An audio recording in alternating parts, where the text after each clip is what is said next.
Hello दोस्तों, स्वागत करता हूँ कौन मैथ यूट्यूब चैनल में। आज पढ़ेंगे कक्षा 9 की एनसीईआरटी मैथ अध्याय 6 रेखाएं और कोण। तो इसके पहले बेसिक चीज जान लेते हैं। तो रेखा से चालू करते हैं। रेखा को इंग्लिश में लाइन बोलते हैं। रेखा वह होता है जिसका केवल लंबाई होती है। इसे ए बी इस तरह से सूचित किया जाता है, यानी व्यक्त किया जाता है, और उसकी लंबाई को ए बी से व्यक्त किया जाता है। अब नेक्स्ट है रेखाखंड। रेखाखंड लाइन सेगमेंट, एक रेखा का वह भाग जिसको दो अंत बिंदु हो रेखाखंड कहलाता है। इसे ए बी से व्यक्त किया जाता है और इसकी लंबाई को ए बी से व्यक्त किया जाता है। यहाँ पे ये रेखाखंड है, इसका अंत बिंदु 2 है, इसके अंदर का जो भाग है उसको रेखाखंड कहते हैं। अब नेक्स्ट देखते हैं किरण क्या होता है। किरण को इंग्लिश में रे बोलते हैं। रेखा का वह भाग जिसका एक अंत बिंदु हो एक किरण कहलाता है। इसे ए बी से सूचित किया जाता है। इस तरह से आप ए बी से सूचित इसको कर सकते हो। नोट में लिखना है यहाँ पे, परंतु हम इन संकेतों, जैसे यहाँ पे ये था ना ए बी, ये तो हो गया रेखा का, ये हो गया रेखाखंड का, और ये हो गया किरण का। किरण की सभी को उसकी लंबाई ए बी से ही व्यक्त करेंगे, या तो रेखाओं को क्रमशः एल एम और एन से भी व्यक्त किया जाएगा। अब देखते हैं नेक्स्ट है संरेख बिंदु। इसको इंग्लिश में बोलते हैं कोलिनियर पॉइंट्स। तो संरेख बिंदु क्या होता है उसको देखते हैं। यदि 3 या अधिक बिंदु एक ही रेखा पर स्थित हो तो वे संरेख बिंदु कहलाते हैं, अन्यथा वह असंरेखी बिंदु कहलाते हैं। तो यहाँ पे एक रेखा ले लिया, ये रेखाखंड, इस पे ये बिंदु ए बी सी डी ये एक ही रेखा पे है, इसीलिए ये संरेख बिंदु कहलाते हैं, जिसको इंग्लिश में कोलिनियर पॉइंट्स बोलते हैं। नेक्स्ट है कोण। कोण को इंग्लिश में एंगल कहते हैं। जब दो किरणें एक ही अंत बिंदु से प्रारंभ होती है तो एक कोण बनता है। यहाँ पे ये देखिए, ये किरणें, मान लीजिए ये बिंदु ओ है, ओ बिंदु से दो किरणें ओ ए और ओ बी निकलती है, तो इसके बीच एक कोण बनता है, इसे ही कोण कहा जाता है। यहाँ पे सी एक कोण है।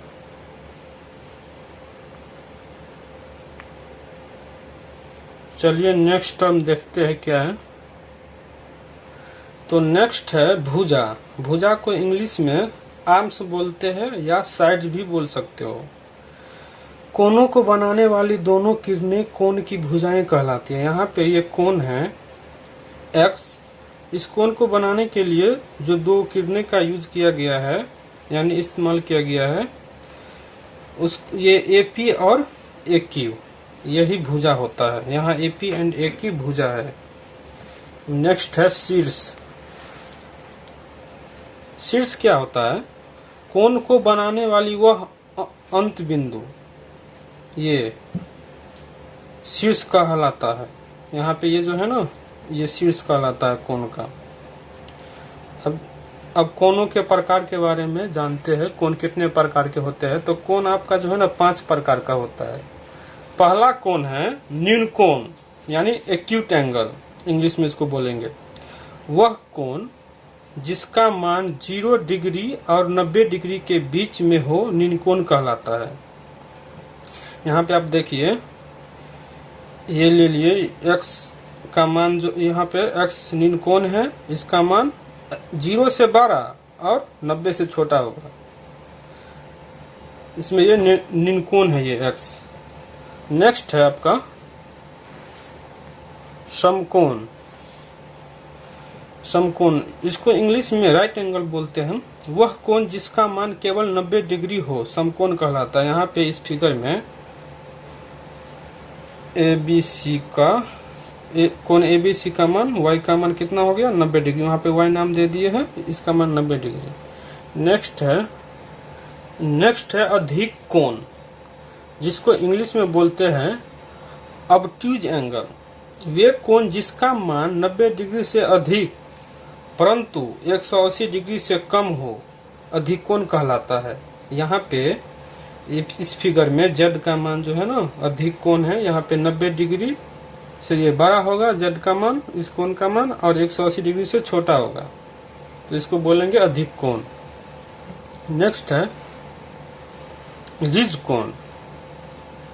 कोण, यानी इसको स्ट्रेट एंगल बोलेंगे। ऐसा कोण जिसका मान 180 डिग्री हो ऋजु कोण कहलाता है। यहाँ पे ऋजु कोण, ये एक रेखा खींच लिए, इसका ये पूरा मान जो है ना 180 डिग्री होगा। इसका S नाम रख लिए एंगल का, कोण का, तो S बराबर हो गया 180 डिग्री। नेक्स्ट है, लास्ट है आपका प्रतिवर्ती कोण, यानी रिफ्लेक्स एंगल। वह कोण जो 180 डिग्री से अधिक और 360 डिग्री से कम हो प्रतिवर्ती कोण कहलाता है। यहाँ पे इस फिगर में आप देखिए, ये फिगर है, इसके इस साइड से लेंगे तो इसमें 180 से ज्यादा होगा और 360 डिग्री से कम होगा, तो T कोण मान लिए, तो यहाँ पे प्रतिवर्ती कोण T 180 से बड़ा और 360 डिग्री से छोटा होगा। नेक्स्ट है आपका पूरक कोण। तो पूरक कोण क्या होता है, इसको इंग्लिश में कॉम्प्लीमेंट्री एंगल बोलते हैं। यदि दो कोणों का योग एक समकोण के बराबर हो तो ऐसे कोण पूरक कोण कहलाते हैं। यहाँ पे x प्लस वाई 90 डिग्री होगा, यानी एक समकोण है।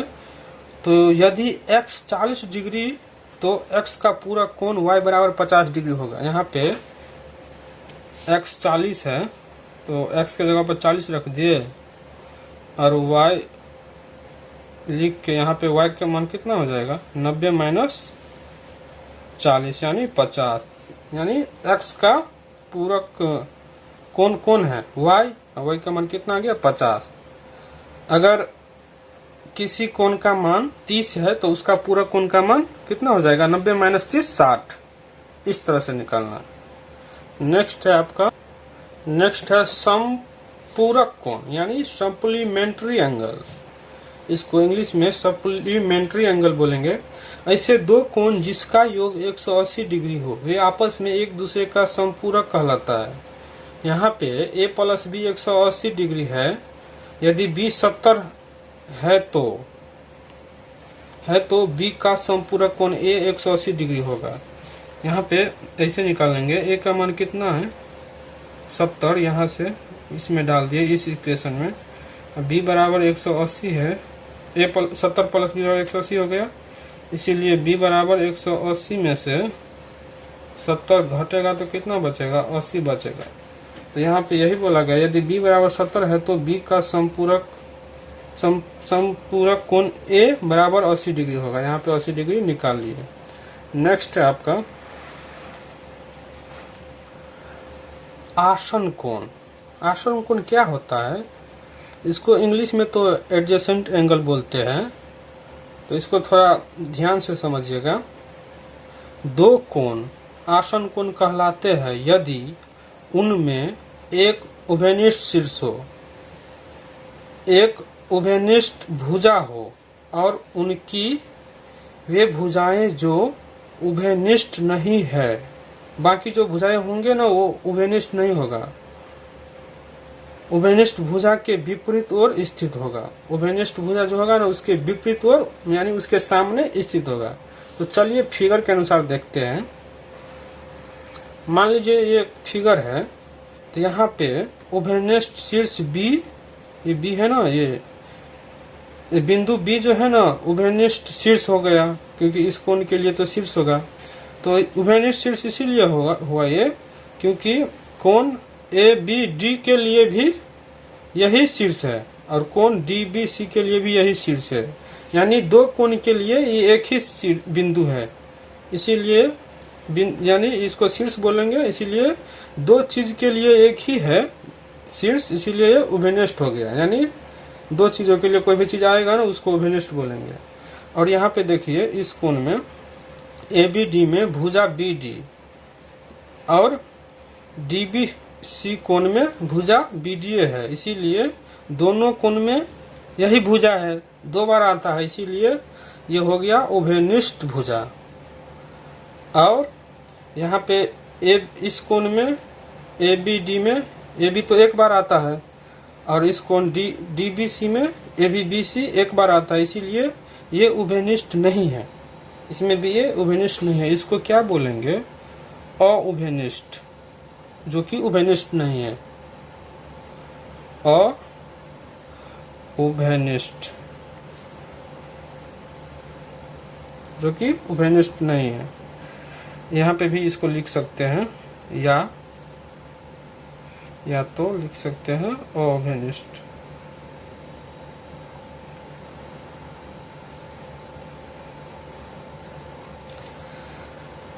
यहाँ पे कुछ चीज जान लेते हैं।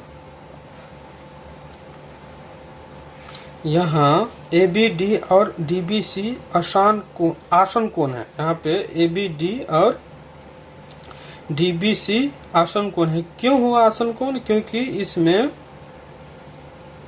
इसमें आप देख सकते हो ABD DBC इसीलिए आसन कोण है क्योंकि यहाँ पे एक तो भुजा यहाँ पे उभयनिष्ठ हो गया और एक शीर्ष यहाँ पे उभयनिष्ठ हो गया, इसीलिए। और उभयनिष्ठ भुजा के सामने के भुजा ये है ना, ये अउभयनिष्ठ है, इसीलिए ये आसन कोण हो गया। ABD और DBC इसको बोलेंगे आसन कोण।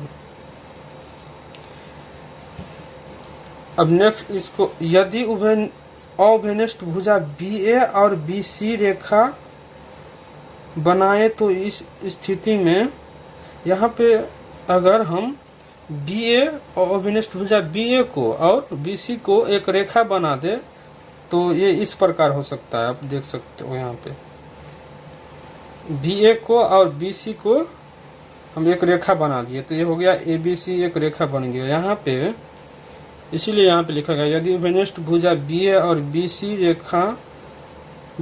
BC को रेखा बनाए, यहाँ पे को लिख देते हैं, BA और BC को रेखा बनाए तो इस स्थिति में ABD और DBC कोणों का रेखिक युग्म हो जाएगा। क्योंकि ABC का मान कितना हो जाएगा? कोण ABC ये तो ऋजु कोण हो गया, इसका मान कितना होता है? 180। तो इसको हम रेखिक युग्म भी बोल सकते हैं। आपने कक्षा 8 में पढ़ा होगा। यहाँ पे तो BD जो है ना किरण हो गया एक रेखा, AC पे BD किरण है AC पे, तो यहाँ पे ABC का मान 180 हो गया ऋजु कोण से, और इस पे एक रेखा, इसीलिए रेखिक युग्म भी कहलाएगा।